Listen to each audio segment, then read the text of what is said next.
창세기 43장 8절부터 15절까지 같이 교독하겠습니다.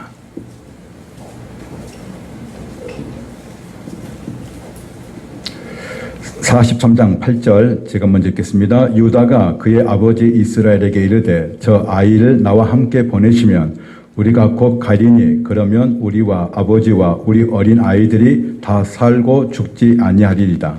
내가 그를 위하여 담보가 되리오니 아버지께서 내 손에서 그를 찾으소서.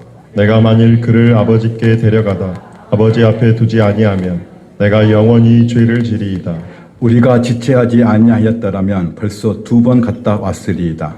그들의 아버지 이스라엘이 그들에게 이르되 그러할진대 이렇게 하라. 너희는 이 땅의 아름다운 소산을 그릇에 담아가지고 내려가서 그 사람에게 예물로 드릴지니 곧 유향 조금과 꿀 조금과 향품과 몰약과 유향나무 열매와 밤 복숭아니라. 너희 손에 갑절의 돈을 가지고 너희 자루 아기의 도로 넣어져 있던 그 돈을 다시 가지고 가라. 혹 잘못이 있을까 두렵도다. 내 아우도 데리고 다시 그 사람에게로 가라. 전능하신 하나님께서 그 사람 앞에서 너희에게 은혜를 베푸사 그 사람으로 너희 다른 형제와 베냐민을 돌려보내야 하시기를 원하노라. 내가 자식을 잃게 되면 이르리로다.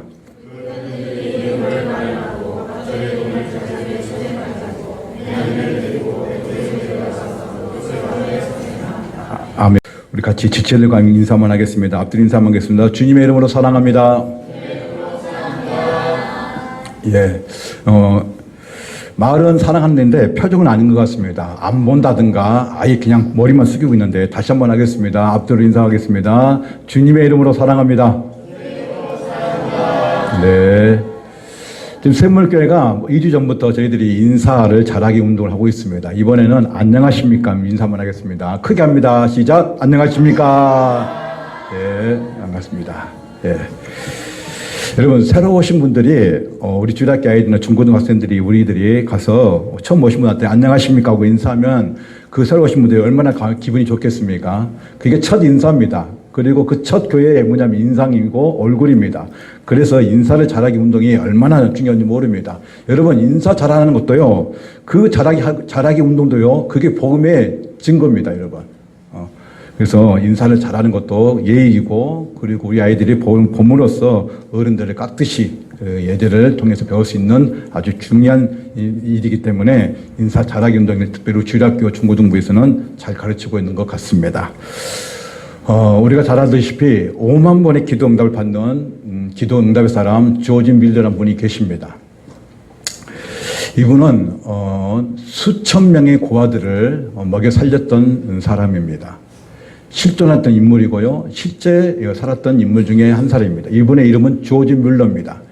이분은 수천 명의 고아들을 어떤 자기들의 어떤 기관이나 어떤 기관에서 도움을 받는 것이 아니라 철저하게 하나님께 기도하고 응답을 받았던 사람입니다. 근데 어느 날 이제 음식이 이 아이들이 수천 명을 먹을 아이들이 음식이 빵이 다 떨어져 버렸습니다. 그런데 이 조지 밀러가 진짜 하나님께 손길을 기대하는 마음으로 그 믿음을 가지고 이 아이들을 식당으로 다 모이라 합니다. 근데 지금 빵이 없어요. 우유도 없어요. 없는데 식당으로 모이라 합니다. 그리고 식탁에 앉으라고 명령을 내립니다. 이때 좀 시간이 지나자 그 주변에 있었던 빵집 사장님이 왠지 오늘 내가 빵을 이 고아원에 갖다 줘야겠다는 그런 마음이 생겨서 빵을 가져가지고 그날 그 빵을 먹을 수가 있었습니다. 또 하나는 이제 지금이야 차가 있었지만 당시에는 100년 전이 훨씬 전이기 때문에 마차가 있었는데 그 마차를 이제 우유통을 크게 실어가지고 이제 다른 마을로 가는 중이었습니다. 근데 그 마차를 실었던 그 많은 우유통이 하필이면 그 고아원 앞에서 고장이 나버립니다.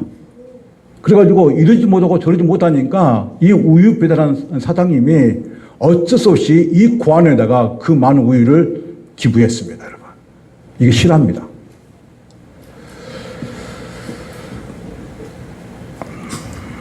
따라서 해주시기 바랍니다.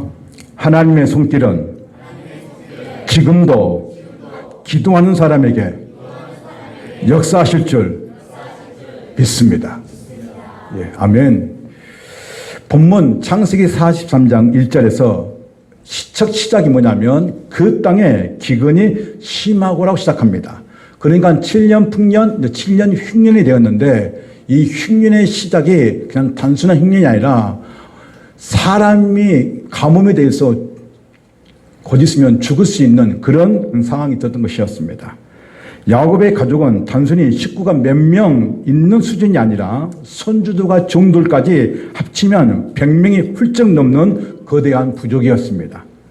야곱의 온 가족에 몰살당할 수 있는 생존의 위기와 자식을 또 잃을 줄 모른다는 가족 붕괴의 위기가 겹친 매우 절박하고 급박한 상황입니다.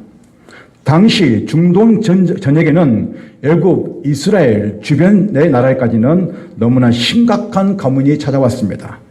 야곱의 아들들은 이미 한번 애굽에 가서 곡식을 사왔지만 대가족이 먹기에는 턱없이 부족했습니다.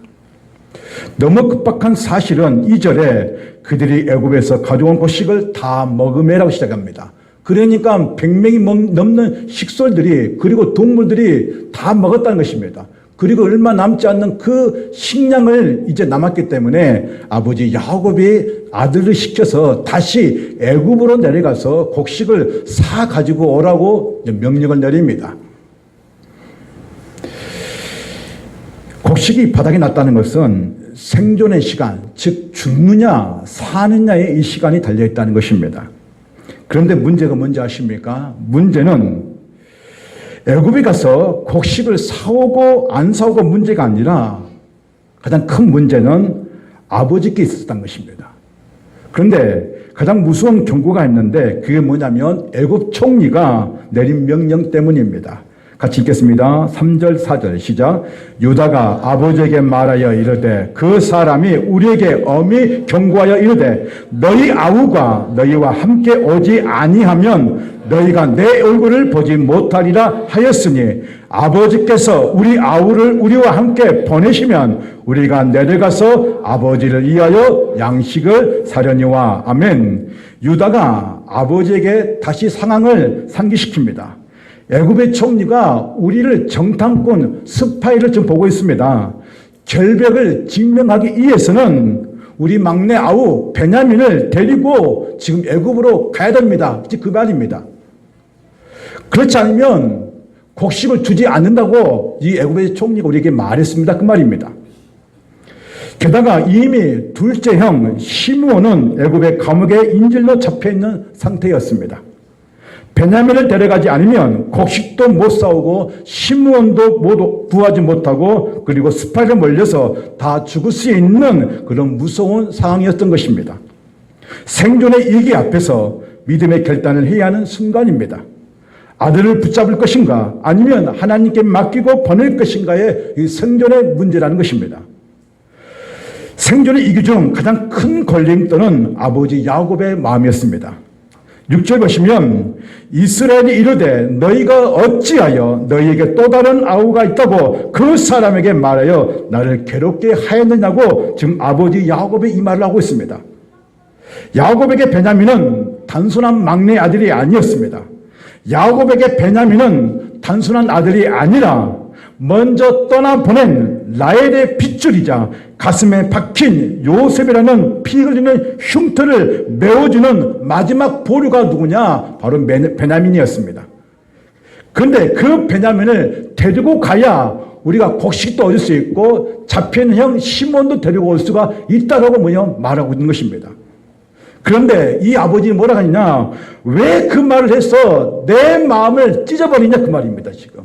그럼 지금 이 아버지 야곱은 보낼 수가 없다는 거예요, 내 아들을. 마지막 라헬에서 가장 아꼈던 그 자식 요셉도 잃어버렸고 마지막 베냐민까지 내가 보낼 수가 없다고 이 야곱의 아버지가 말을 하고 있는 것입니다.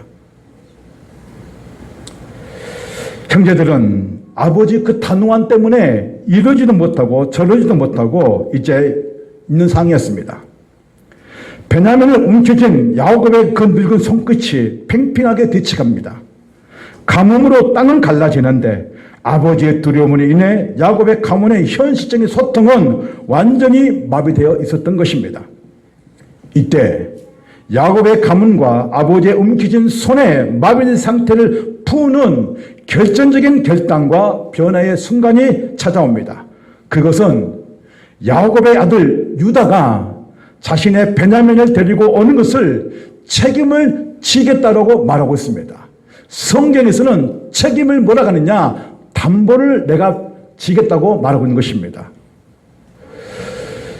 유다가 결단하게 시작된 것은 바로 동생 베냐민을 자신이 책임을 지고 아버지께 데리고 오겠다고 약속을 하고 있는 것입니다.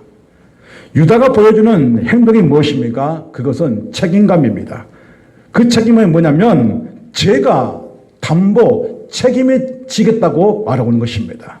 우리 같이 한번 읽어볼까요? 43장 8절 9절 시작. 유다가 그의 아버지 이스라엘에게 이르되 저 아이를 나와 함께 보내시면 우리가 곧 가리니 그러면 우리와 아버지와 우리 어린 아이들이 다 살고 죽지 아니하리다 했습니다. 지금 누구를 같이 가기를 원합니까? 지금 베냐민이에요. 그런데 아버지는 지금 보낼래요? 안 보낼래요? 안 보냅니다. 그래서 자 9절 시작.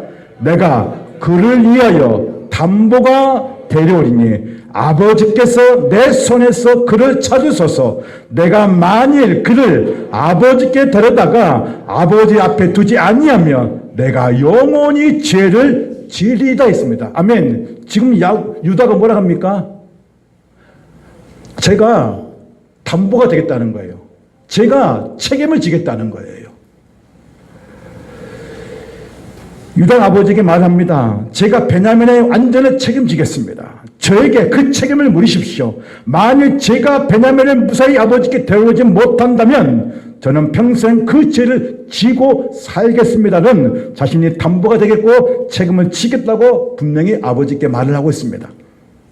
이는 유다가 이전의 이기적인 모습에서 책임지는 사람, 희생하는 사람으로 변화되었음을 보여줍니다. 책임을 전가하던 유다와 형제들이 이제 내가 책임지겠다는 영적 디딤돌이 놓이자 멈췄던 형제의 공동체가 방향을 잡고 움직이기 시작합니다.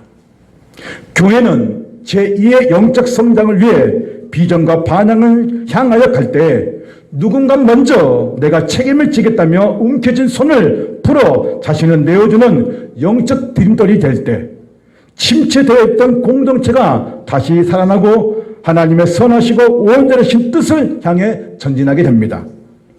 내가 먼저 희생과 책임의 디딤돌이 될 때 비로소 멈춰있던 교회의 사명이 다시 힘차게 가동되기 시작합니다. 우리 역시 이기적인 안일함에 벗어나 공동체를 위해, 교회를 위해, 성도를 위해 기꺼이 희생하는 책임을 짊어져야 하는 것입니다. 나 한 사람의 영적 변화가 멈춰선 공동체를 다시 일으키는 마중물이 되기 때문에 그렇습니다. 그 대표적인 인물이 바로 구약의 인물 중에 한 사람인데 느헤미야입니다. 느헤미야는 바사, 즉 페르시아의 술 맡은 간원장이었습니다. 그는 유대인이었지만 페르시아의 높은 위치에 앉아 있었습니다. 그런데 어느 날 하나냐는 그 느헤미야가 찾아와서 조국 예루살렘의 현실을 전해줍니다. 느헤미야 1장 3절 4절 보시면 그들이 내게 이르되 서로 잡힘을 면하고 남아있는 자들이 그 지방 거기에서 큰 환난을 당하고 능력을 받으며 예루살렘의 성은 허물어지고 성문은 불탔다 하는지라. 4절 내가 이 말을 듣고 앉아서 울고 수일 동안 슬퍼하며 하늘의 하나님 앞에 금식하며 기도하며 기도하고 있습니다. 지금 느헤미야는 하나냐는 그 유대인이 자기에 찾아와서 지금 예루살렘의 그 성전의 그 성벽의 상황을 얘기하는데 성이 불탔다는 거예요. 그런데 이 예루살렘 멸망의 소식을 들었던 느헤미야가 나와 아무런 관계가 없어라는 것이 아니라 수일 동안 금식하면서 하나님께 기도를 했다는 것입니다. 느헤미야는 슬퍼하는 것으로 끝나지 않고 자신이 불타버린 예루살렘 성전을 재건하고 싶은 마음을 가지고 수일 동안 기도를 했다는 것입니다. 느헤미야는 공동체의 아픔, 교회의 예루살렘 성전의 그 아픔을 자기 아픔으로 받아들였습니다. 책임감이 있는 사람은 문제를 비판하기보다는 먼저 가슴에 품고 기도하는 사람입니다. 그가 이제 수일 동안 성경은 3개월 동안 기도할 때에 하나님은 왕의 마음을 움직이십니다. 2장 5절 보시면 이렇게 말씀합니다. 2장 5절 같이 한번 읽어보겠습니다. 시작. 왕에게 아뢰되 왕이 많이 좋게 여기시고 종이 왕의 목전에서 은혜를 얻었사오면 나를 유다 땅 나의 조상들의 묘실이 있는 성읍에 보내어 그 성을 건축하게 하옵소서. 아멘. 왕이시여, 이제까지 제가 왕을 위해서 충성되게 일을 했습니다. 그 모습을, 그 충성을 보셨다면 제가 내 조국 예루살렘의 성전이 무너졌기 때문에, 불타버렸기 때문에 제가 가서 그 성벽을 재건하고 싶다고 지금 고백하고 있습니다. 그것을 왕에게 아뢰고 있습니다. 그러자 하나님께서는 그 왕의 그 마음을 움직이셔서 느헤미야를 예루살렘으로 보낼 수 있도록 모든 조건들을 다 갖춰서 보내게 하신 것을 말씀 통해서 볼 수 있습니다. 자, 이제 그냥 갈 때 그냥 가는 것이 아니라 자신이 왕에게 요구했던 게 뭐냐면 내가 완전하게 갈 수 있도록 보증 서류를 하는 거예요. 그래서 문서로 남겨달라는 것입니다. 그런데 그냥 가는 것이 아니라 그 성벽을 재건할 수 있도록 나무, 제목을, 재료를 달라고 합니다. 근데 왕은 어떻습니까? 그 마음을 알고 모든 것을 제공해 주고 예루살렘에 안전하게 도착할 수 있도록 그 왕이 다 제공해 준 것을 볼 수 있습니다. 여러분, 이 왕이요, 착한 왕이 아니에요. 이 왕 때문에 원래는 예루살렘의 그 성벽 재건 것을 막아버렸던 왕이었습니다. 그런데 하나님이 움직이는데 이제 이 예루살렘에 도착했던 느헤미야가 백성들 앞에서 아주 단호하게 함께 이 성벽을 재건하자고 말을 합니다. 같이 한번 읽겠습니다. 17절, 18절입니다. 시작. 후에 내가 그들에게 이르기를 우리가 당한 공경은 너희도 보는 바라 예루살렘이 황폐하고 성문이 불탔으니 자 예루살렘 성전을 중건하여 다시 수치를 당하지 말자 하고 또 그들에게 하나님의 선한 손이 나를 도우신 일과 왕이 내게 이런 말씀을 말하였더니 그들의 말이 일어나 건축하자 하고 모든 힘을 내어 이 선한 일을 하려 하매. 아멘. 느헤미야가 백성들에게 반향을 제시한 것은 성전을 다시 재건하자는 것입니다. 그러면 하나님께서 우리를 도우신다는 것입니다. 왜냐? 내가 여기 오기 전에는 이미 하나님의 선한 손이 도우셨기 때문에 이 성벽을 재건도 하나님 분명히 도우실 거라고 말하고 있습니다. 그런데 우리가 느헤미야서 보게 되면 하나님의 성전을 재건할 때 평탄하지 않았습니다. 사마리아 사람들 와서 방해하죠. 조롱하지요. 그런 주변 사람들 방해합니다. 그럼에도 불구하고 묵묵히 이 느헤미야가 성벽을 재건할 때에 52일 만에 이 성벽을 완공한 것을 볼 수 있습니다. 유다는 자신의 아버지에게 막내 아들 베냐민을 보내주시면 제가 책임을 지겠다고 반향을 제시합니다. 교회는 비전과 반응이 분명하면 하나님의 선한 손의 도우심을 보게 될 것입니다. 편안한 궁궐을 떠나 무너진 성벽의 재건자로 나섰던 느헤미야 눈물은 하나님의 역사를 움직였습니다. 교회가 양육과 훈련을 할 때에 결코 편안하지는 않을 것입니다. 방해와 어려움이 있을 것입니다. 교회가 사명을 가지고 사역을 하려면 물질이 필요합니다. 재정이 필요합니다. 그러나 이것보다 더 중요한 것은 하나님의 선한 손길이 있다는 것을 믿어야 한다는 것입니다. 교회가 반향을 정한 것은 양육과 훈련입니다. 어떤 사람들이 이렇게 말합니다. 내가 예전에 제자 훈련도 해봤고 양육과 훈련 다 해봤어. 근데 다 똑같더라. 변화가 일어나지 않고 의미가 별로 없어. 말하신 분들이 한국교회 안에 너무 많습니다. 그러나 훈련 받으신 분들이 한 가지 놓친 것이 있습니다. 양육과 훈련에서 변화가 되지 않는 이유가 무엇이냐? 그 첫 번째는 지식을 쌓는 것이 아니라 순종하는 것 법을 배우는 것입니다. 말씀을 배우지만 배운 말씀을 삶에 적용하는 것입니다. 양육과 제자훈련의 목적은 지식을 늘리는 것이 아니라 자신의 삶을 변화시키는 것입니다. 성경을 많이 아는 것보다 더 중요한 것은 말씀대로 삶을 살아내는 것입니다. 또 하나, 훈련 자체가 사람을 변화시키는 것이 아니라 성령님이 변화시킨다는 것입니다. 변화보다 프로그램의 수료에 목적을 두었기 때문입니다. 어떤 사람은 가정을 마쳤다는 것에 만족합니다. 내가 수료했어. 거기에 만족한다는 것입니다. 그러나 예수님은 수료생을 만드신 것이 아니라 제자를 만드셨다는 것입니다. 예수님의 제자는 배우는 사람이고 순종하는 사람이며 예수님을 닮아가는 사람이라는 것입니다. 또 하나, 변화의 기준을 잘못 보기 때문입니다. 훈련은 받는다고 해서 결과가 다 좋아지는 것은 아닙니다. 예수님 보십시오. 예수님의 제자들도 3년을 따라 다녔지만 거기에 배신자가 나오지 않습니까? 그게 누굽니까? 유다 아닙니까? 완벽하게 다 좋아질 수는 없을 것입니다. 그러나 최소한도로 양육과 훈련을 받으면서 예수님의 제자들은 서서히 변화되기 시작했습니다.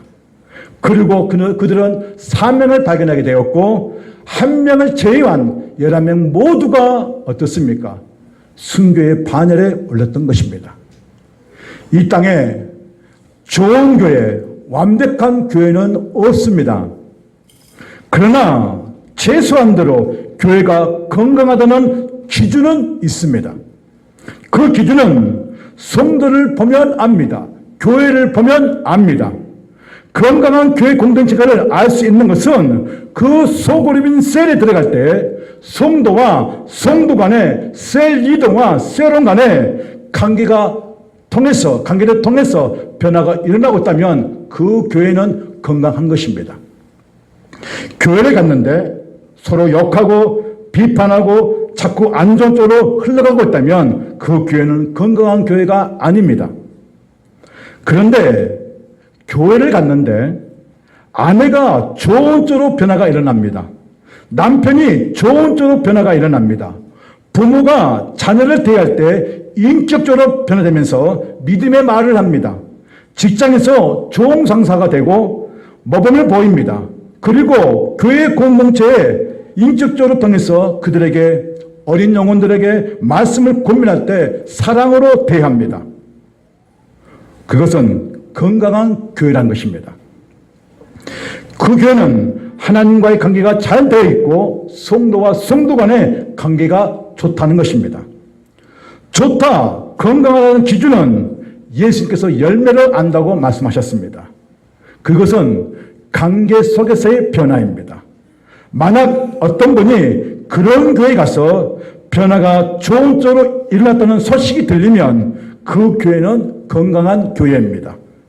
양육과 제자 훈련의 성공은 수료증에 있지 않고 예수님을 닮아가는 삶에 있다는 사실이 바로 양육과 제자 훈련의 목적인 것입니다.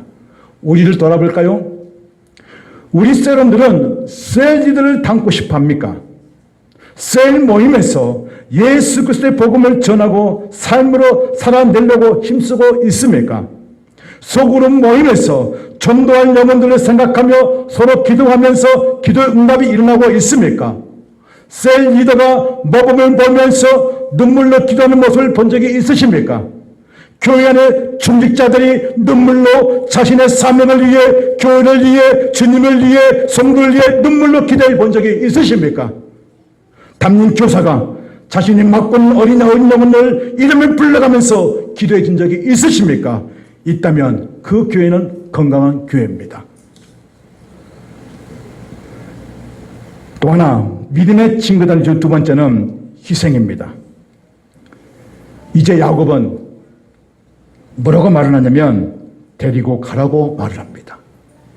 13절 같이 한번 읽어볼까요? 시작. 내 아우도 데리고 떠나 다시 그 사람에게로 가라. 야곱은 가장 아끼는 아들 베냐민을 보내기로 합니다. 이런 결정을 하게 된 것은 무엇 때문일까요? 유다가 보증을 세겠다는 이유 그 하나 때문에 그럴까요? 아니면 더 큰 이유가 있을까요?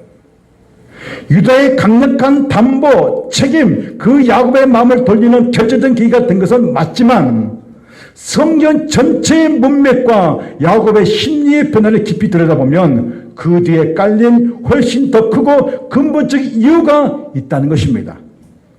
야곱이 이런 고통스러운 결정을 내리게 된 결정적인 이유는 지금 현실입니다. 현실은 온 나라가 가뭄 때문에 인간과 동물이 죽느냐 사느냐의 생존이라는 절대적인 현실적 한계에 부딪혔기 때문에 강력한 압박은 굶어 죽을 지경이었습니다. 야곱은 처음에 베냐민을 절대 보낼 수 없다고 버텼지만 애굽에서 가져온 양식은 다 떨어져가고 가나안 땅의 기근은 날로 심각해졌습니다. 유다가 야곱을 설득할 때 했던 말에 이 잔인한 현실이 그대로 담겨져 있었던 것입니다. 아무리 베냐민을 아낀다 한들 끝까지 고집을 부리면 베냐민을 포함한 온 가족이 굶어 죽는 비극을 맞이해야 됐던 것입니다. 야곱은 한 아들을 보호하려다가 가족 전체를 멸절시킬 수 있다는 그런 현실을 직시를 한 것입니다. 다시 하나 믿음의 증거를 볼 때에 그 세 번째는 야곱의 믿음의 결단입니다. 야곱은 그 믿음의 결단이 무엇일까요? 하나님께 맡기겠다는 것입니다. 같이 읽겠습니다. 14절 시작. 전능하신 하나님께서 그 사람 앞에서 너희에게 은혜를 베푸사 그 사람으로 너희 다른 형제와 베냐민을 돌려보내기로 하시기를 원하노라. 내가 자식을 잃게 되면 이루리로다. 근데 그 앞에 뭐라고 합니까? 전능하신 하나님께서 라고 이 야곱이 고백을 하고 있습니다. 야곱의 믿음의 결단이 무엇이냐? 그것은 하나님께 맡기겠다는 것입니다. 야곱의 생존의 위기 앞에 결국 내 자식을 잃게 되면 이러리라고 말을 합니다. 이 말은 포기가 아니라 전능하신 하나님의 자비하심의 모든 결과를 온전히 믿음으로 결단하고 있는 것입니다. 야곱이 결정할 수 있었던 원인은 하나님을 신뢰했다는 것입니다. 하나님을 신뢰한 것은 자신이 내려놓을 때 하나님께서 일하신다는 사실을 이 야곱이 믿었다는 것입니다. 야곱은 평생 자기가 사랑하는 거 라헬, 요셉, 베냐민을 자기 힘으로 움켜쥐고 통제하려 했던 사람입니다. 그러나 인간적인 방법이 통하지 않는 막다른 골목에 이르러서야 결국 베냐민을 자기 손에서 떠나보내 하나님의 전능하심에 모든 것을 맡기겠다고 고백하고 있는 것입니다. 야곱이 잃게 되면 이르리라. 이 고백은 포기와 절망이 아닙니다. 내가 움켜쥐고 있는 것보다 하나님 손에 맡기는 것이 가장 안전하는 것을 마침내 깨달은 최종적인 복종이고 신뢰의 표현이라는 것입니다. 나의 가장 중요하게 여겼던 내 자식을 내가 움켜쥔 것이 아니라 하나님께 맡기겠다는 이 야곱의 고백이라는 것입니다. 궁극적으로 자신이 내려놔야 하나님이 역사하신다는 것을 이 야곱은 깨닫게 되었던 것입니다. 우리는 수년 동안 교회를 다녔습니다. 오랫동안 예수를 믿게 되었고 오랫동안 신앙생활을 하는데 과연 우리는 변화가 일어나고 있습니까? 여러분의 삶에서 예수님을 나의 구주, 나의 하나님을 믿고 하나님께서 나의 삶 가운데 반드시 역사하실 것을 믿고 그렇게 살고 있습니까? 그런데 변화가 되지 않는 이유가 무엇일까요? 그것은 많이 있지만 크게 두 가지를 말할 수 있습니다. 첫 번째는 무엇이냐? 예수님이 누구신지를 모른다는 것입니다. 내가 교회를 수십 년 다니고 있지만 예수님을 누구신지를 모르는 사람이 많다는 것입니다. 자기는 열심히 봉사하면 믿음이 좋은 줄로 착각합니다. 그런데 예수님이 하신 말씀을 믿지 않고 자신에게 이런 역사가 일어날 것을 믿지 않는 것은 예수님을 모르는 것입니다. 또 하나, 왜 변화가 되지 않을까? 또 한 가지는 자기 성찰을 하지 않는다는 것입니다. 뭐 하지 않는다고요? 뭐 하지 않는다고요? 자기 성찰을 하지 않는다는 것입니다. 성찰이란 의미는 자신의 생각, 감정, 행동, 가치관을 되돌아보며 깊이 살펴본다는 것입니다. 여러분, 여기서 중요한 것이 있습니다. 자기 성찰을 하지 않는 사람은 결코 성장하지 않습니다. 사람은 자기 자신을 스스로 인식하지 못합니다. 그래서 다른 사람을 비춰보는 것을 통해서 자기를 인식하게 되어 있습니다. 다시 정리합니다. 사람은 자기를 통해서 자기를 비춰보지 못한다는 거예요. 인식하지 못한다는 거예요. 그래서 나라는 존재를 누구 통해서 보느냐? 상대방을 보면서 자기를 비춰볼 수 있다는 것입니다. 그게 인간입니다. 마치 자신의 예모가 어떻게 생겼는가를 볼 때 거울을 통해서 보듯이 사람들이 착각하는 것은 다른 사람을 비춰보면서 저 사람보다 내가 더 낫다라고 착각하며 산다는 것입니다. 그리스도인들은 자기를 비춰보는 대상이 세상 사람이 아니라 하나님이 되어야 한다는 것입니다. 하나님을 본 순간 자기 성찰이 조금씩 발전하기 시작하고 변화가 일어나게 되어 있습니다. 성도는 하나님 앞에서 자기 성찰이 반드시 필요합니다. 하나님 앞에서 자기를 비춰보는 훈련을 계속해야 자신의 죄가 보이고 자신이 어떤 사람인가를 보면서 성장할 수 있다는 것입니다. 일상생활에서 하나님이 일하신 것을 보는 사람들은 자신이 하는 일이 아무리 작아도 하나님이 일하신 것을 보고 기뻐합니다. 작은 일을 하면서도 하나님이 하시는구나 라고 계속 입으로 고백합니다. 철저하게 자기 중심적인 시각을 버리고 하나님의 마음을 보고 하나님의 시각을 보는 행동을 한다는 것입니다. 그게 자기를 성찰한 사람들의 특징인 것입니다. 그래서 세상 사람들의 가치와 기준을 비춰보는 것이 아니라 우리가 비춰보아야 할 대상은 여호와 하나님이십니다. 신자는 차이점보다는 공통점을 보고, 신자는 문제보다는 가능성을 보고, 신자는 위험의 요소보다는 하나님이 일하심의 가능성을 봐야 하는 것입니다. 교회 사역을 하다 보면 주로 부정적인 것에 집중하고 부정적인 것에 계속 끄집어내는 사람들이 있습니다. 무엇을 하면 비난하고 무엇을 하면 비판하고 그런 사람들이 있다는 거예요. 때로는 부정적인 부분을 통해서 냉철하게 봐야 할 때가 있습니다. 그러나 하나님이 일하고 계신 부분들을 보고 그것을 기뻐할 때는 감사하는 자세를 갖는 것이 매우 중요한 것입니다. 성도가 이 땅에 임한 하나님 나라를 알 때 우리가 이 땅에 계신 성령과 동행하는 그 삶 중에서 우리의 삶을 누릴 수가 있습니다.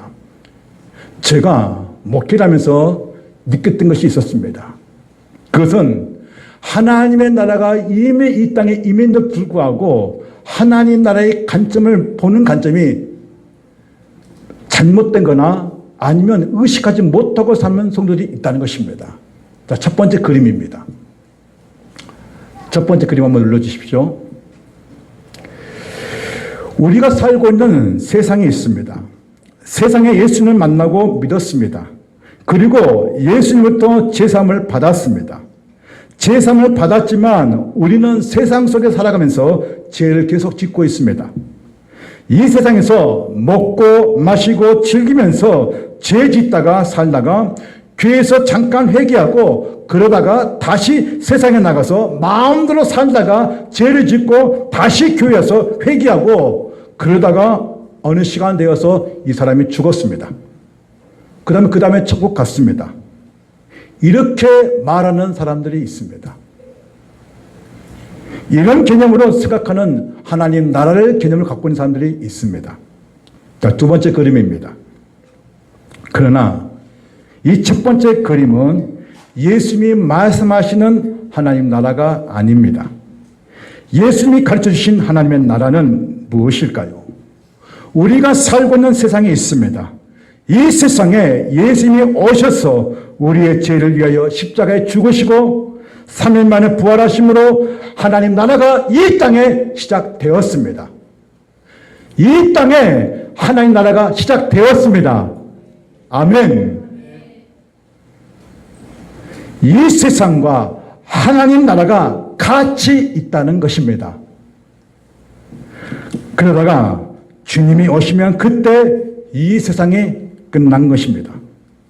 우리는 이 세상에서 깨달아야 하는 것이 하나님의 나라가 시작되었구나. 시작된 하나님 나라 백성들답게 믿음으로 살자. 고난을 받더라도 이 세상에서 믿음으로 살자.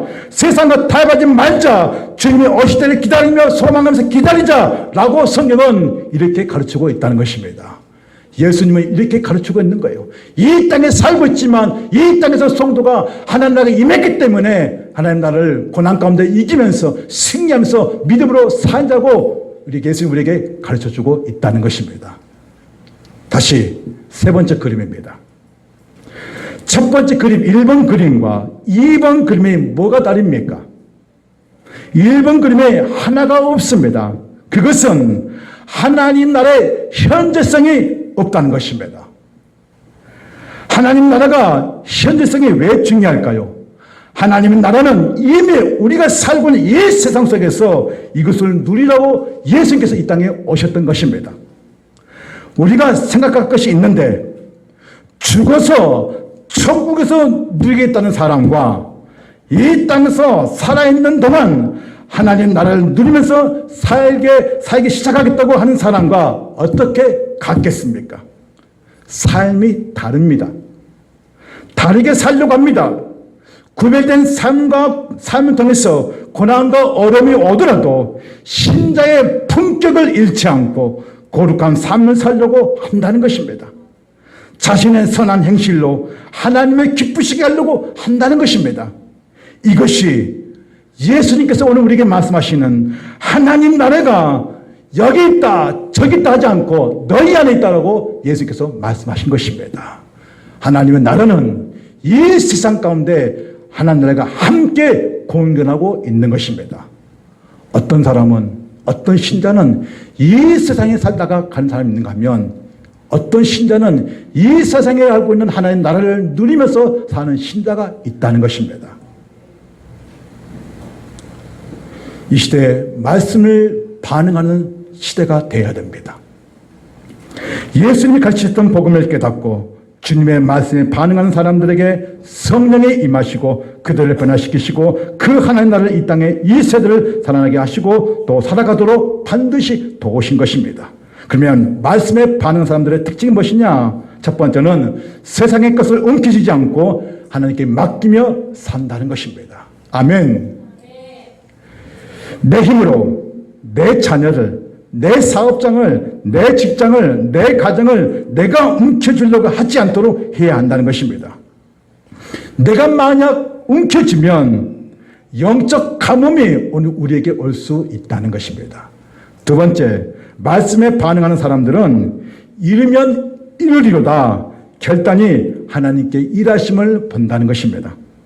우리가 쥐고 있는 마지막 집착을 내려놓고 하나님의 손에 맡기는 훈련이 필요합니다. 이 훈련은 계속돼야 하는 것입니다. 벼랑 끝에 설 때에 비로소 하나님의 선한 손길이 보이기 시작할 것입니다. 사랑하는 성도님, 세상 것에 집착하여 영적 가뭄 속에 고사하시겠습니까?